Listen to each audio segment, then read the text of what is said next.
Hello and welcome to the third webinar of the Power of Sourcing 2024. I'm Andrew, Head of Marketing at Matcher, and today I'll be your host.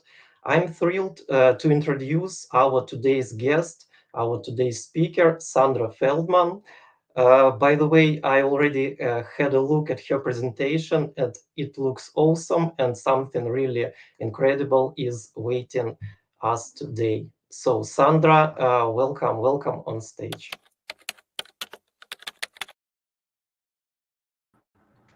Hello. Hello. Nice to meet you. Nice to have you today. How are you, Sandra? Good. Nice to be here. Thanks for having me. So, to kick things off, I have a very short question to you.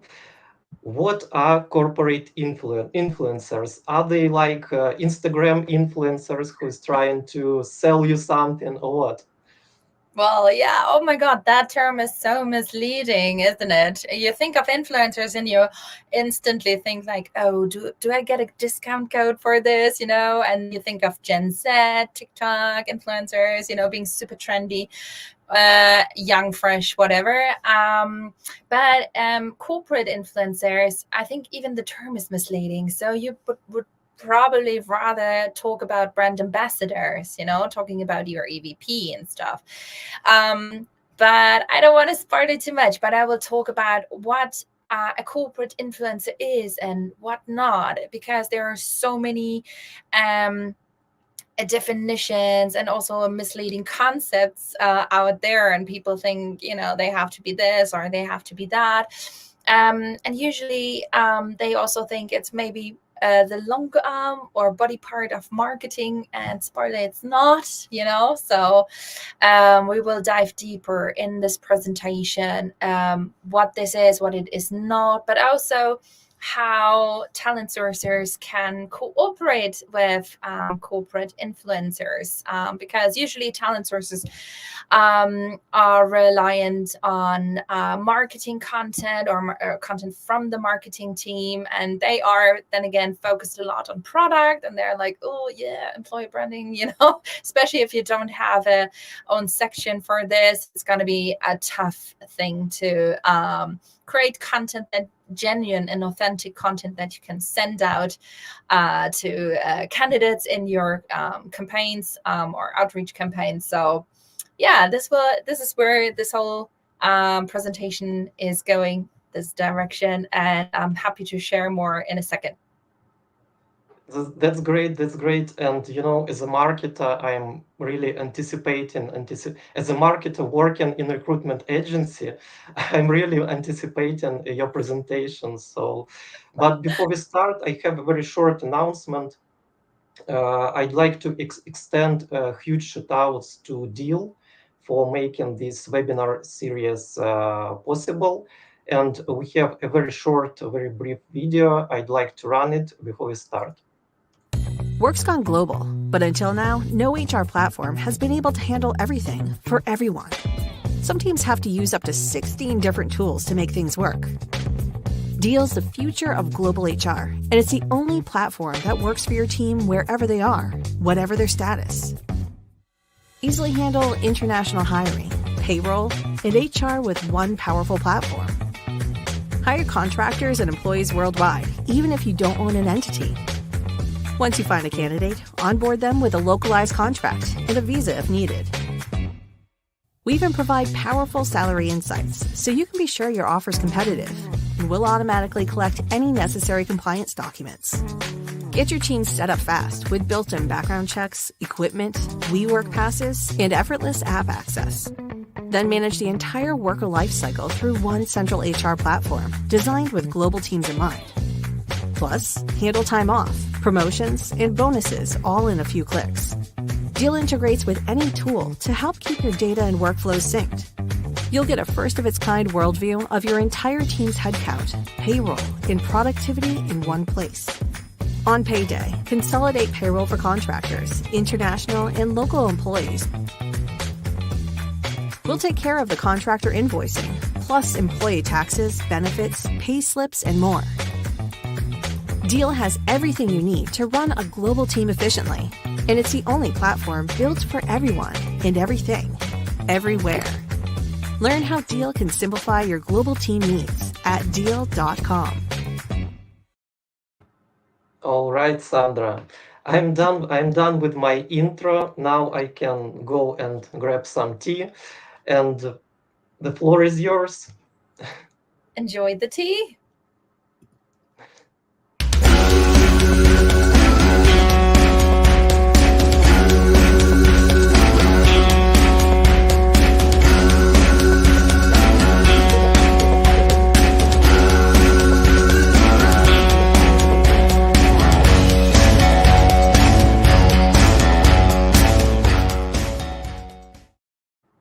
Hello, everyone. We're back again here. So let's just dive into this.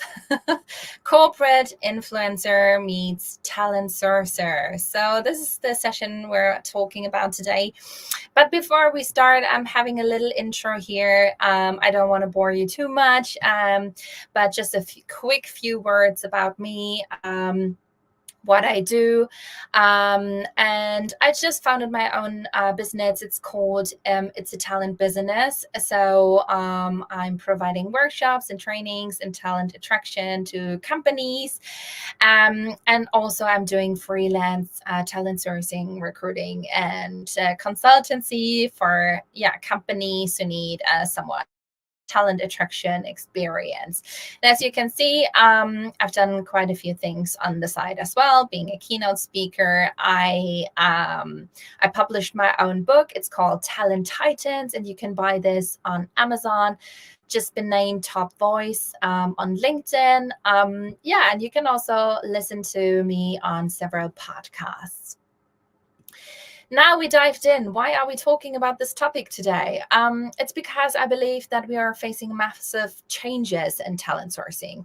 And I'm not only talking about challenges like the death of LinkedIn X-ray, for example. That's been quite a thing. And I think Balázs talked about this extensively in a previous session, so check that out as well. But it's also the rise of new talent attraction approaches. Yeah. So while sending recruiter messages to candidates, it's a tried and true approach, but it's no longer sufficient in today's landscape. Okay. So there is a noticeable shift from push marketing, where messages are pushed out to the candidates, to pull marketing, where candidates are drawn to your brand, right?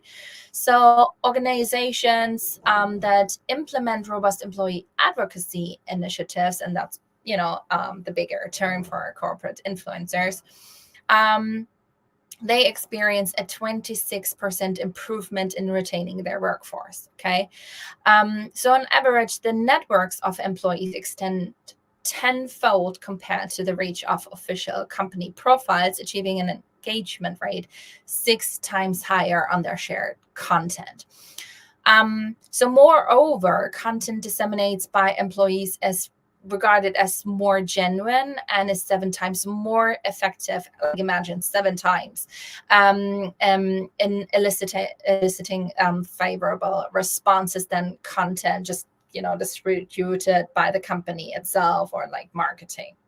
There's actually a good report out there by Richard van der Bloom. He's talking about LinkedIn stuff all over.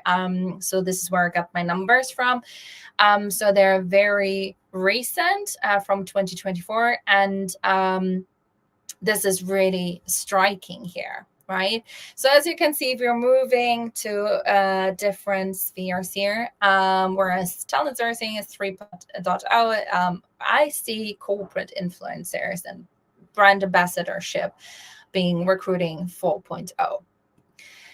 But so how can we nurture pull marketing and recruitment? How does that even look like? So if we look at the recruiting funnel itself, we see a diversification of the top funnel called talent attraction. Okay.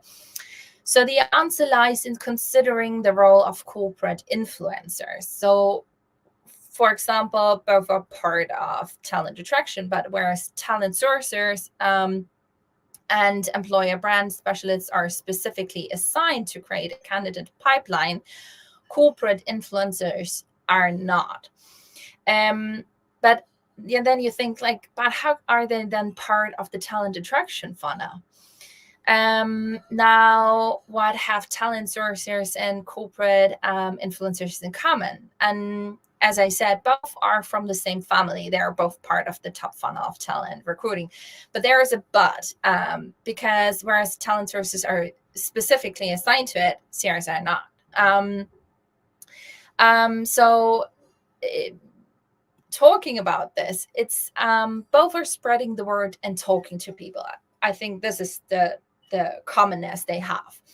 But it's also one of the few commonalities they have, because they are very different from each other. So whereas a talent sourcer is a role on its own, the corporate influencer is rarely seen as a role on its own. And there's also a good reason for that. It's because corporate influencers are usually industry experts who talk about their industry knowledge, and also have a network of other fellow industry peers, right? So let's dig a little bit deeper and talk about what corporate influencers are and what they are not, and dive a little deeper into the world of ambassadorship and also talent sourcing. Now, talent sourcers usually lack the first-hand industry knowledge. They are therefore usually not classified as corporate influencers. And you might think, but I see a lot of HR people influencing. But if you see this in a classical way, as them only being industry expert, this is by definition not a corporate influencer. So yet they can massively benefit from collaborating with corporate influencers. And this is why we're talking about this today. So the problem many sources face is that they not only lack the industry-specific knowledge, they also lack access to the content somebody with this industry knowledge has, okay? Because reality check, a lot of sources have 10 to 15 roles at the same time on their plate, all different business operations. And if you're even an agency person or agency sourcer, it gets even worse, because you're working on different sectors, different roles. And this means they simply do not have the time to push content for all those roles they are trying to fill. Not to speak of not having even the access to the specific knowledge. So a lot of sourcers invest a huge amount of time finding the right people, but tailoring their attraction strategy to their specific audience is usually less on the radar due to time and access, as I just mentioned. Now, corporate influencers, we're talking about them today. And as I said, I want to clarify a little bit more what that even is. So strictly speaking, corporate influencers are internal brand ambassadors who use their personal, usually digital channels to provide insights into various company areas, and communicate the employer's values externally. So they act like influencers primarily online, but they are less interested in increasing maybe reach or obtaining like freebies. This is the image we always have about influencers, but they're rather interested in authentically representing the company out of their own motivation and enthusiasm for it. So even the word influencer is somewhat misleading. It should rather be ambassadorship, because you're not trying to influence people really. You just share your insights and your own experience. And of course, you'll find traces of EVP, but it's not what it's all about there, okay? Now, there are a lot of misconceptions, as I already kind of spoiled. And a common misbelief is, for example, that corporate influencers are marketing's little slaves. And I think marketing sometimes thinks that too. So they're here to push the content marketing created. Recruiting, on the other side, taps into the same pond and views them as an EVP bimbo. I'm being pretty harsh here. But first of all, corporate influencers are just industry expert and just normal employees, right? They talk about the industry experience and what they want to talk about in their own way. right? So that is what sets them apart from the typical Instagram influencer. So the content they create is made for their industry network, and they talk from a stance of experience. And this is where their authenticity and expert knowledge is coming from. Now, this is also their strength, okay? In contrast to employer branding and marketing in general, they profit from a higher credibility. So why should we even have corporate influencers? Their content is genuine and not dictated by headquarters. And this makes their communication style unique. So everyone is different because they're using their individual voice than just a corporate slang, right? And I hear this also a lot, especially from engineers who say, oh, I want an outreach that doesn't sound like marketing, but like somebody from engineering has written it, you know? So they are also reaching a very targeted community. Their network stems from personal connections, mostly from industry peers. And as said before, their greatest asset is their expert knowledge. Now, I want to give you a short classification of influencers, because looking at LinkedIn, you will find at least 5 different types of profiles, okay? So the question really is, who is your corporate influencer and who will support your talent sourcing strategy? And I want us to have a closer look at these profiles and pick examples for each of them, okay? So first of all, you would have celebrities, leaders like CEOs or major corporations, influential business leaders, and they usually have, though, a million plus followers. So this is huge. Next up, there are the trendsetters with popular keynote speakers, authors, leading consultants in specific industries with between 50K and 1 million followers. And then we have the micro influencers, and they're kind of opinionators, niche bloggers, podcast hosts, or subject matter experts with a strong online presence, and usually their audience varies between 10 and 50K. But then you also have nano influencers, and their followers range between 1 and 10K. And they're really very passionate about their field, often advocating for brands or ideas. And they're usually also very active users of stuff and early adopters who are very knowledgeable and passionate about what they do. Now, if you want to use the authentic voice, network, and expert knowledge for your talent attraction strategy, the micro and the nano influencers make sense to collaborate with within your own company, because they have usually high engagement rates, right? So micro and nano influencers typically have smaller but very focused audiences, and compared to macro influencers, they're really more close to the followers.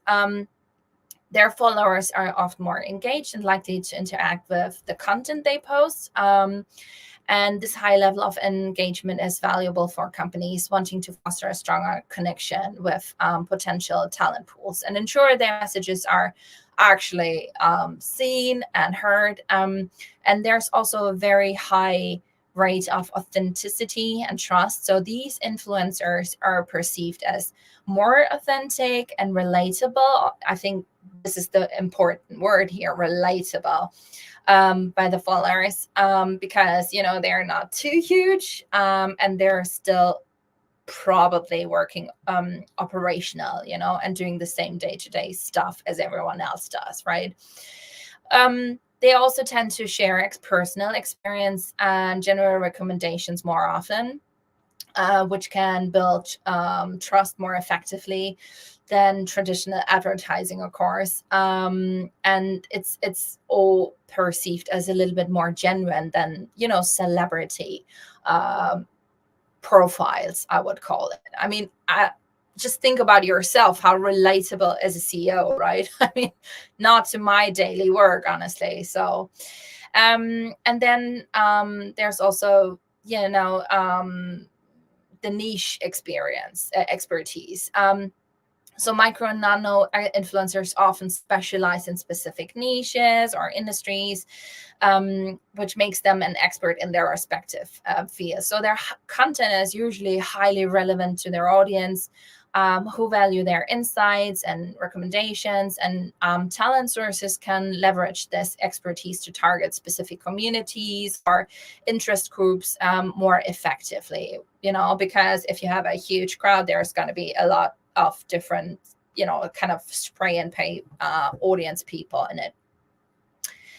Coming also to the flexibility and creativity of micro and nano influencers. So smaller influencers are more flexible usually and open to creative ideas, like a day in the life of maybe a customer success manager. This is the type of content you would post, or an office follow me around kind of thing.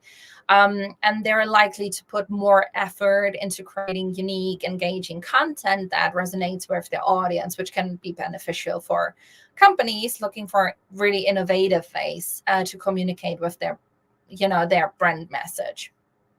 And then also there's one thing that probably people usually don't really think about, which is like the locality, like localized influence. So for companies looking to target a specific geographic location or communities, nano and micro influencers can be very great because their influence is often more pronounced within a local or niche communities. And this makes them ideal partners for very localized recruiting marketing strategies. Now, we might have missed one role here, though, and it's not that long ago that Deloitte has questioned the whole concept of corporate influencership by employing Germany's first full-time corporate influencer. Well, this person works full-time as a corporate influencer at the consulting firm Deloitte, as I mentioned, and has been among the shooting stars on LinkedIn for several months now. And now when we look again at what we want to employ, why we want to employ corporate influencers in our talent attraction strategy, it becomes clear that the professional full-time corporate influencer is following a completely different strategy here. And in my opinion, maybe a little bit more comparable to the old spray and pray. Because my initial statement, a corporate influence is not an extended body part of marketing, is somewhat questionable here. In general, how authentic can you be if you need to publish your imprint and editorial responsibility on your LinkedIn profile, right? But questions also arose about the authenticity of this person's followers, suggesting that there's a possibility of purchased followers or even engagement, because there were indicators of potential fake followers. Yes, I know fake followers on LinkedIn say what, but that's actually now becoming a thing, this profile showed a rapid nonlinear growth, and there were suspicious profiles with very identical comments on that profile, and they also were lacking profile information. And there have been articles now about the unusually rapid growth of this follower account, and all of this person's posts are going viral, which is also a little bit suspicious, with engagement rates that are atypical for profiles of similar size. Now, what does Deloitte do? They're facing a reputational risk, and they're already announced that they are running some investigation about all this, and now they're kind of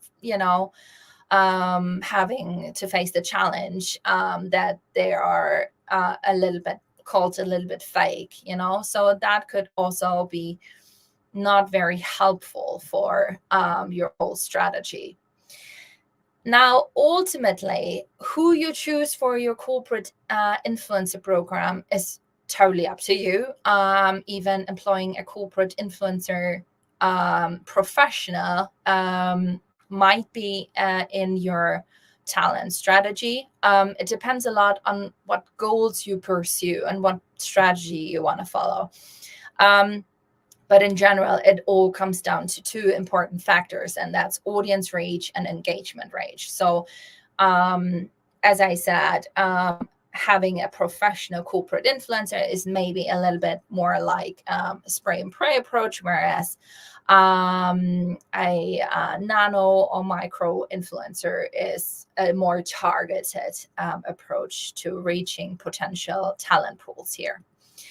Now I also want to quote here Lynn. Lynn is a great merge between HR and corporate influencers. She's doing this in a great way, so I recommend you to follow our Lynn. And she says that a talent source specifically searches for the best professionals for the company. And corporate influencers, on the other hand, are charismatic faces who, with their persuasive power and authenticity, arouse the interest of potential talents. Therefore, these two roles must go hand in hand. And this is a few ways of how, those two assets of talent attraction can actually cooperate with each other. Because even if corporate influencers are usually not directly involved in recruitment, their interactions and the networks they build can serve as a valuable resource for future talent pipelines. And by engaging with industry professionals and also participating in discussions and also being visible at industry events, they help to maintain a pool of interested and engaged professionals who could be potential candidates for future openings, right?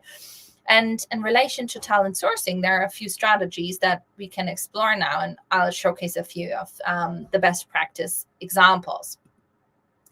So first of all, what you can do is just make a hashtag and think of this as a focal point for your message. Use it on Twitter, use it on Instagram, use it on LinkedIn. But most importantly, also tell your staff to use it. Tell your brand ambassadors to use it. Tell them every week until your keyboard falls apart, turn the hashtag into stickers, into swag, email signatures, whatever. Get it on business cards, just integrate it so that you start to see it used as the last line on people's emails and notes, and you can see here that IKEA has even a hashtag just for apprentices, and this is a screenshot I took from Instagram. And I think this is really beautiful display to how you can maybe make it a thing. You can track the followers of this hashtag, turn it into a talent pool. And here's also another example by the city of Munich. And here you can see that they also use a hashtag for their brand ambassadorship, right? So you can not only link that hashtag to your LinkedIn company site, so that all of the posts that will be hashtagged with this will be displayed of the LinkedIn Live section there. So your LinkedIn Live section will become a lot more vivid with those hashtag. And also, of course, talent sources can scrape the profiles that follow that hashtag and maybe also potentially interested in the company. And it's also, as you can see here, giving corporate influencers a better opportunity to include a call to action, right? So as you can see here, they actually link to the career page and make it a link to the website. Now, what you can also do, collaborating on content. And as I said, talent sourcers have usually a lot of trouble in getting content out there in their outreach to candidates. And I'm not talking about the standard templates, but really about unique in-team content. And I have here a very good example of a day in a life video from TikTok by someone from Scandid. And I think it helps really candidates to get a look and feel, because talent sourcers are usually also talent attractors. What you can also do in your office, make a confessional booth.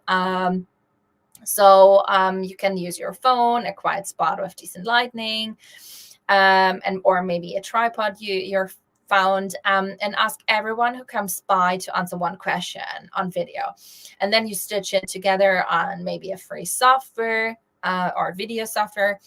And there are quite a few tools out there that you can use for free. Of course, what kind of questions should you ask?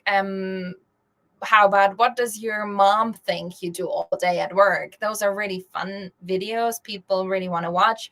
And I can't state this enough. We're in the Netflix age. We want to be entertained, and talent sourcers better use this type of content in their outreach, in their spreading the word wherever that is. And I think that's a good way to do it, right? And you can also book 30 minutes with each employee resource group, ERGs, to talk about what they do, why they do it, and also how you can help attract more people like them. So in a way, supporting diversity, inclusiveness initiatives. So one of your jobs as a talent sourcer should also be to grow the ERGs and to help them tell their stories to attract more allies. Okay. So that focus of message will turn into larger groups of people you can tap to be advocates when it's time to share stories. Now, corporate influencers can also share career events and use their networks for spreading the word. This is also another example from the city of Munich. I really like this because this person really told her story about this event, participating in it, but she's not from HR.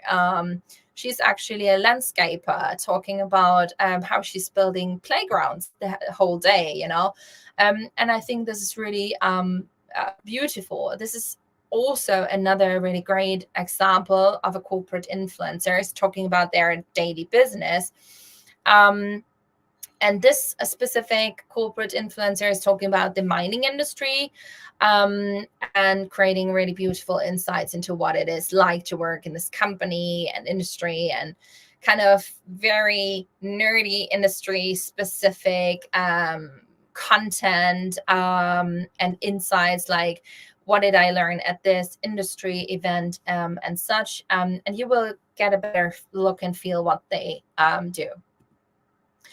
Now, I talked a lot about what are the upsides. Now, what are the downsides? With all the potential benefits, I also need to address potential risks, of course, because for one, authenticity challenges.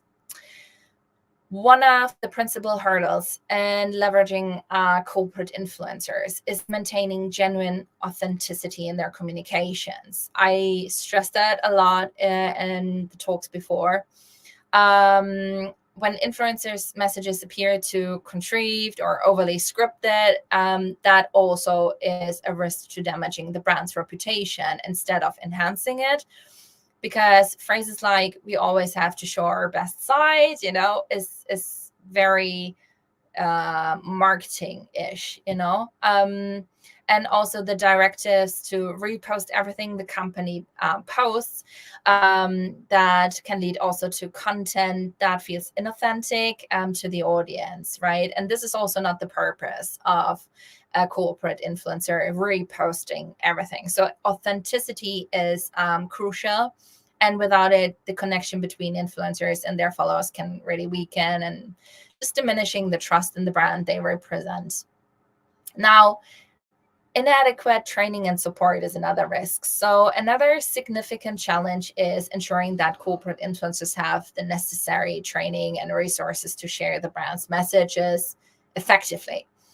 Because without adequate support, influencers may find it difficult to navigate like the nuances of brand messaging, like what's appropriate, and also what's the company's policies maybe, and if they're being maybe asked to remove things, they will get discouraged. And I read this a lot in HR blogs, that people are being asked to remove some of their content, and a lot of companies just go ahead and just say, just do it, no need for strategy, and when they post things, then they kind of are like, oh yeah, maybe we shouldn't have done it that way.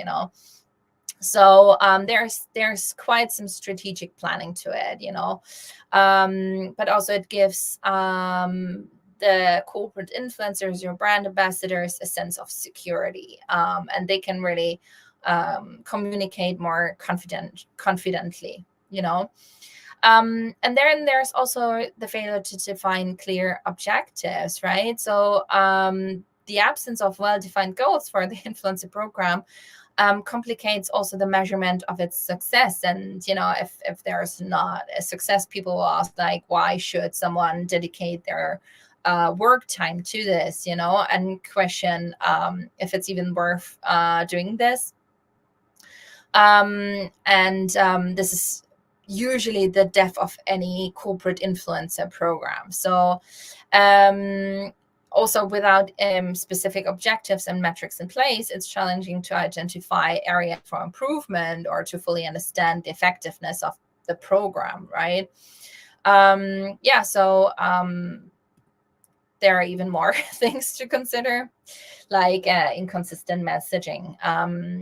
So the success of corporate influencer programs basically hinges on maintaining consistent messaging aligned with also the company's key messages. Now there's this a balance, because on the one side, you don't want to sound like marketing or headquarters dictated you what you should say, but then you shouldn't really say something totally different than what your company displays, because it can just lead to confusion both within the organization but also among external stakeholders, and it's also critical selecting employees as influencers who do not maybe align with the brand's values or lack also effective communication skills. I think a common mistake of implementing a corporate influencer program is saying all of our employees are corporate influencers. They're not. I don't think so. Of course, always legal and ethical consideration to keep in mind. Of course, there are really a lot of policies regarding privacy, data security, copyright, trademark, competitor laws, competition laws. So you can do a lot of things that are maybe not great for your company, sharing maybe too much information. And I don't even mean like you sharing like what do you wear under your trousers or you attending a meeting without trousers on Zoom, but it's rather like strategy stuff that you don't want to share in public maybe. So a basic understanding of these legal aspects is crucial to protect also the organization's interests, So it's not like I'll just take a picture from my Google search, of course, And then it's also a thing of who do you choose for a corporate influencer? And a lot of companies may neglect employee diversity. So this is an often overlooked aspect of influencer programs. And failing to include a diverse range of voices can limit the program's effectiveness and inclusivity, right? So it's actually a good chance to improve on this matter, right? And it if done wrong, it also can trigger unconscious bias, because people think, oh, I only see maybe, I don't know, white old man working at this company talking for this company and showcasing what they do. But it's also the image of the Instagram influencers. So corporate influencers have to be young and trendy. They don't have to be, absolutely not. They should really represent everyone, and just the normal you and me, really. So it would be great to have a diverse array of employee perspectives and in place, right? And even though corporate influencers may not have a direct role in recruitment, their interactions and network can serve as a valuable resource for future talent pipelines. So they engage with industry professionals, participate in discussions, and attend industry events, helping to maintain a pool of interested and engaged professionals who could become, your next peer. So they can really play a pivotal role in talent attraction. But their success depends a lot on careful branding, on alignment with the brand's values, and also a commitment to authenticity, right? It's you have to be a little bit bold to find your voice, and just not get hindered too much by corporate and what you say, and how you should sound like. Now, there is one corporate influencer day event in Germany. It's held in Berlin. So if anyone is around there, I can definitely recommend you joining this. I think it's very important that you maybe keep informed about this matter, because in my opinion, it's really the next big thing in talent sourcing or talent attraction overall. And this is something you should incorporate in the whole spectrum of how you source candidates. And well, we've already now come to the end. And I say a big heartfelt thank you to all of you. And well, that's been quite a few insights about corporate influencers meeting the talent sourcing world and finding and attracting the best talent out there.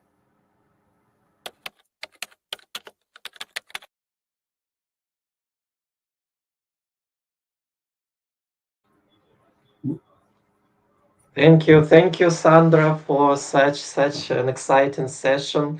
It is really highly resonates with me because, for example, at Mature we are um, embrace the power of our network, of our community to share about what we do, about our events, our content, and so on. And by the way, many people are writing, many people who are working in our company, they are writing articles on our blog, and they are very excited about this. So I fully understand, and it fully resonates with what we do.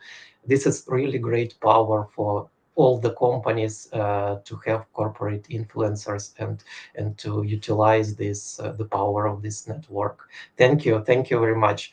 Let's see whether we have questions.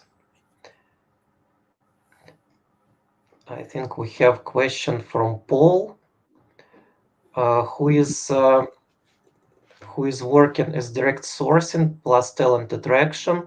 He shares often on LinkedIn and have good growth in followers. But for him, the problem is that he wants to, so he wants more experienced professionals or leaders in his field. Maybe you have some suggestions how he can do Mm-hmm. this. Mm. Well, I think the most important thing is always to ask yourself, what can you do for these professionals? What can you do for your community? How can you add value? Because the thinking that you now have is, what can they do for you? You want this, but what do they potentially want from you? Okay. So what can you offer? And there are quite a few things that you can actually do to add value to a specific industry field and communities. And there, first of all, get yourself familiar who you're talking to, who your audience is, what their specific needs are. Some of them might use mentorship in terms of recruiting, so this is something you can offer them, and grow your network. Of course, this is rarely scalable. This is a one-on-one approach, but even mentioning what you're doing for people can then also grow an audience. And this is also content you can share. You can share your experience in mentoring people or mentoring a specific industry, community, but also then what specific content is interesting. So you usually, and this, I think, Andrew, you will agree with me, this is then basically content marketing, right? What you do is creating a lot of valuable content where people actually do like to follow you and spread the word. And just from a LinkedIn algorithm perspective, I would say create a newsletter. This might be helpful for you to create an audience and to add people. And if you want to build connections, of course, you can just also send connection requests that are highly personalized to people. And for me, it's always rather quality over quantity, as you could see in my presentation. But again, that might not be true for every strategy, for everyone. Yeah, I wouldn't maybe suggest buying followers, honestly. As you can, Definitely. Definitely. that would spread your reach, obviously, and the LinkedIn algorithm would probably see like, oh wow, that person's successful. But in the in the long run, you probably be more happy with a very engaged and happy community who is really listening to someone who has to say something. Definitely, buying followers is not the best tactic. And I noticed there are people who have only 1,000 followers on LinkedIn, and they have so much traction on their posts. So what Mm-hmm, they basically do, they connect only with people whom they personally know, mm-hmm. and they are really engaged with each other's posts, and they have 200 likes, Yeah. 50, 70 comments. I was really excited about this tactic. They don't need Oh, so no, much not at followers. Yeah, all. Yeah.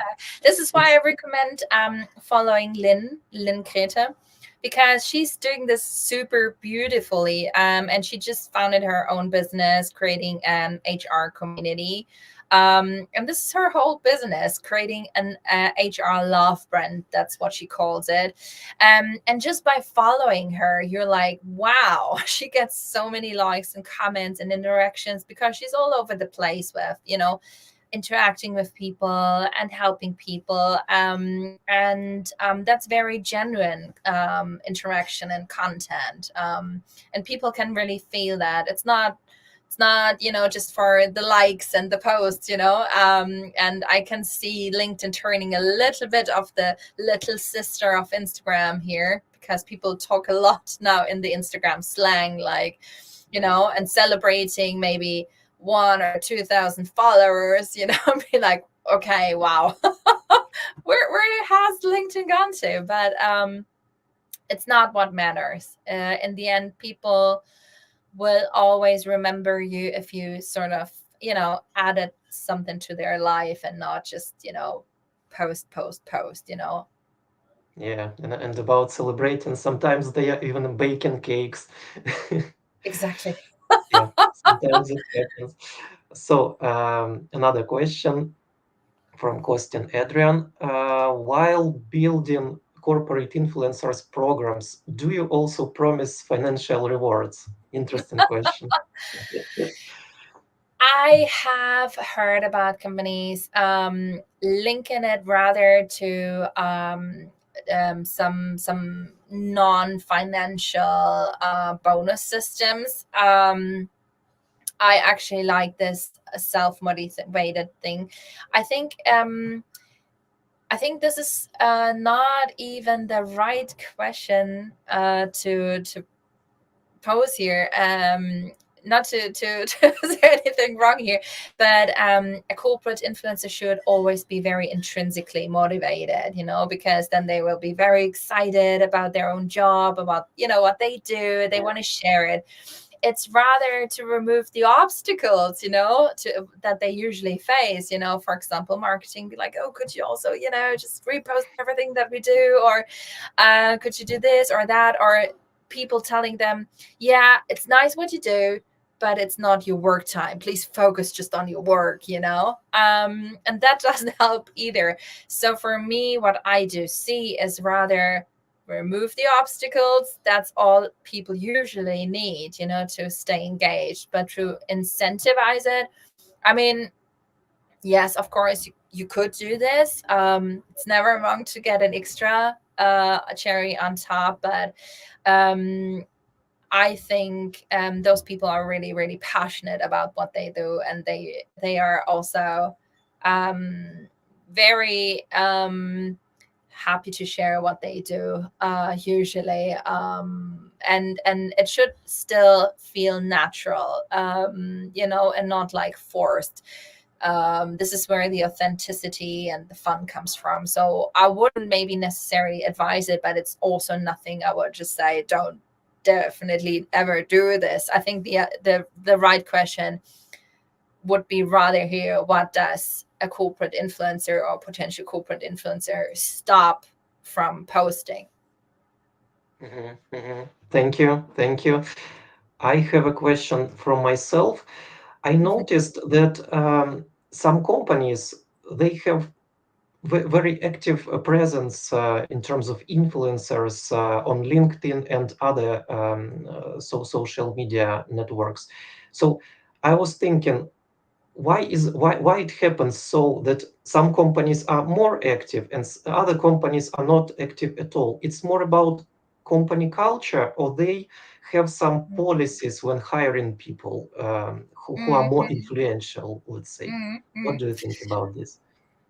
Oh wow, yeah, there are a lot of answers to this, honestly, because I just recently saw a job description where it was part of the job description. Actually, you should take your time during the workday to post 2 or 3 times a week, about what you do, and like and share everything that your colleagues do.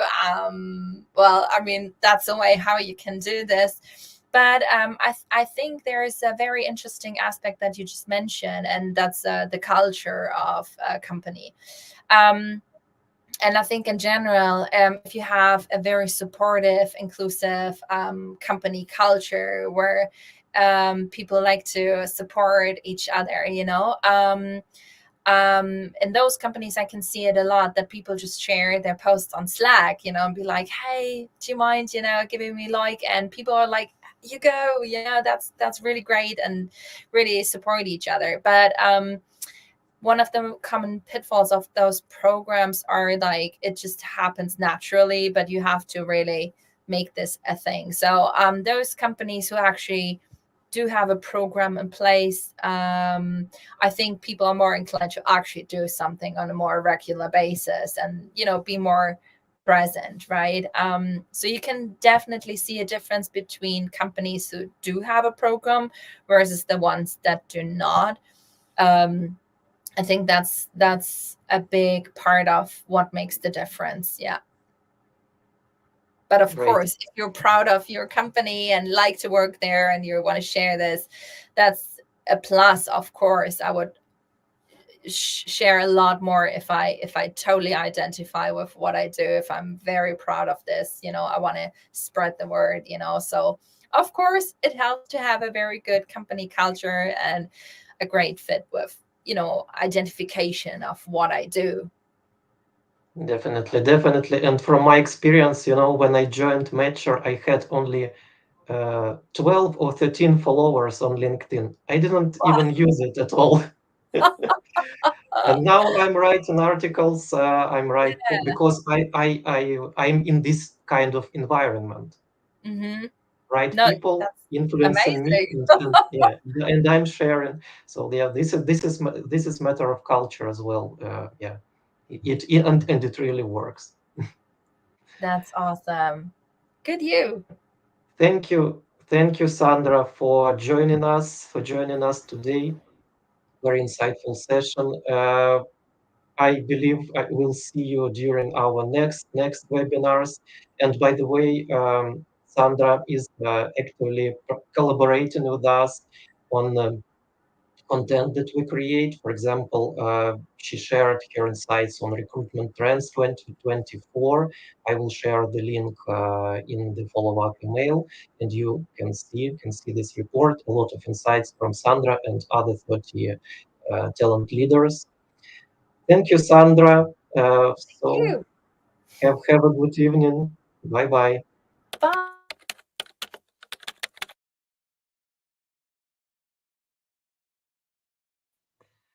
All right. Thank you for joining. Next Thursday, we'll have our fourth webinar featuring Ellen Price from Deal. This will be, I believe, one more exciting session for us. Please follow us on LinkedIn, on YouTube, and subscribe to our monthly newsletter where we share all our content that we create, our event announcements, and so on and so on. All the links in the description. Thank you very much, and goodbye.